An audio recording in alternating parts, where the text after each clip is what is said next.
दोस्तों, जैसा कि आप लोगों को मालूम है कि सुशांत सिंह राजपूत ने 14 जून 2020 को खुद को फांसी के फंदे से लटकाकर अपनी जान दे दी। उनके मौत को लेकर उनके फैंस दुखी होने के साथ साथ बहुत क्रियाशील भी हैं। फैंस इस घटना का जो भी जिम्मेदार है उसे कानून के हवाले करना चाहते हैं। इसके अंतर्गत एडवोकेट सुधीर ओझा ने सलमान खान, करण जौहर, संजय लीला भंसाली और एकता कपूर सहित 8 बॉलीवुड दिग्गजों के खिलाफ बिहार के मुजफ्फरपुर कोर्ट में IPC यानी इंडियन पेनल कोड के धारा 109, 306, 504 और 506 के अंतर्गत मुकदमा दायर कर दी है। एडवोकेट सुधीर ने ANI से बात करते हुए कहा कि मेरा आरोप है कि सुशांत सिंह राजपूत को लगभग 7 फिल्मों से हटा दिया गया था और उनके कई फिल्मों को रिलीज होने से भी रोक दिया गया था। इस किस्म के परिस्थितियों ने ही उन्हें ऐसी भयानक कदम उठाने पर मजबूर किया होगा। एडवोकेट सुधीर के अलावा कांग्रेस के लीडर संजय निरुपम ने भी ट्वीट करते हुए सुशांत सिंह के हाथ से 7 फिल्मों के निकल जाने की बात कंफर्म की है। लेकिन दोस्तों, सवाल यह है कि इंडियन पेनल कोड की इन धाराओं का इस्तेमाल किस प्रकार के अपराधियों के लिए किया जाता है। आखिर इन बॉलीवुड दिग्गजों पर किस अपराध को करने का आरोप लगाया जा रहा है। अगर आपके मन में भी यही सवाल है तो इसका जवाब आपको इसी वीडियो में मिल जाएगा।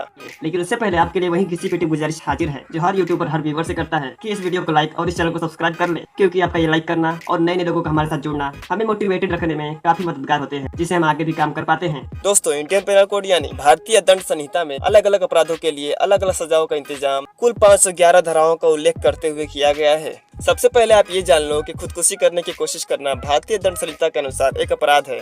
IPC की धारा 309 कहती है कि अगर कोई आत्महत्या करने की कोशिश करता है या कोई इस तरह के अपराध होने के लिए कोई पैतरा चलता है तो उसे कुछ समय से लेकर 1 वर्ष के लिए कारावास या जुर्माना या दोनों रूप से दंडित किया जा सकता है। और इसी पर आज हम बात करने वाले हैं भारतीय दंड संहिता के उन धाराओं के बारे में जिनके आधार पर इन बॉलीवुड दिग्गजों को अपराधी ठहराया जा रहा है। धारा 109 IPC की धारा 109 के अनुसार अगर कोई व्यक्ति किसी व्यक्ति को किसी किस्म का अपराध करने के लिए उकसाता है और उसके उकसाने की वजह से उस दूसरे व्यक्ति से कोई अपराध हो जाता है तो उस अपराध के लिए दोनों बराबर के जिम्मेदार होंगे। मतलब उस उकसाने वाले इंसान के लिए अलग से किसी दंड का व्यवस्था नहीं किया गया है, यानी उसे भी वही सजा मिलेगी जो सजा उस अपराधी के लिए तय की जाती है। एग्जाम्पल के तौर पर समझिए, 2 दोस्त हैं, सोनू और मोनू। सोनू का एक छोटा मोटा दुश्मन होता है पप्पू। पप्पू अक्सर सोनू को तंग करता है और सोनू उसके हरकतों को नजरअंदाज करता रहता है। लेकिन मोनू, जो कि सोनू का दोस्त है, वो सोनू को हमेशा पप्पू को सबक सिखाने के लिए उकसाता रहता है। एक दिन सोनू मोनू की ज्यादा उकसाने पर जोश में आकर पप्पू की हत्या कर देता है। अब इस केस में खून तो सोनू ने किया है, लेकिन कानून सोनू और मोनू दोनों को हत्यारा समझकर अपना फैसला सुनाएगी। धारा 306 भारतीय दंड संहिता के धारा 306 के अनुसार यदि कोई इंसान खुदकुशी कर लेता है और जो भी उसे ऐसे सख्त कदम उठाने के लिए उकसाता है तो उस उकसाने वाले इंसान को किसी एक अवधि के लिए कारावास से दंडित किया जाएगा, जिसे 10 वर्ष तक बढ़ाया जा सकता है और साथ ही उसे जुर्माने से भी दंडित किया जाएगा। एग्जाम्पल के तौर पर समझिए, अगर सोनू मोनू के उकसाने पर पप्पू की जान न लेकर खुद की जान दे देता है तो इस खुदकुशी का जिम्मेदार मोनू माना जाएगा। धारा 504 भारतीय दंड संहिता के धारा 504 के अनुसार जो कोई भी किसी व्यक्ति को उकसाने के इरादे से जानबूझकर उसका अपमान करे या जानते हुए कि इस प्रकार की उकसाहट उस व्यक्ति को लोक शांति भंग करने या अन्य अपराध करने का कारण हो सकती है तो उस भड़काने वाले इंसान को किसी एक अवधि के लिए कारावास की सजा दी जाएगी, जिसे 2 वर्ष तक बढ़ाया जा सकता है या आर्थिक दंड या दोनों रूप से दंडित किया जा सकता है।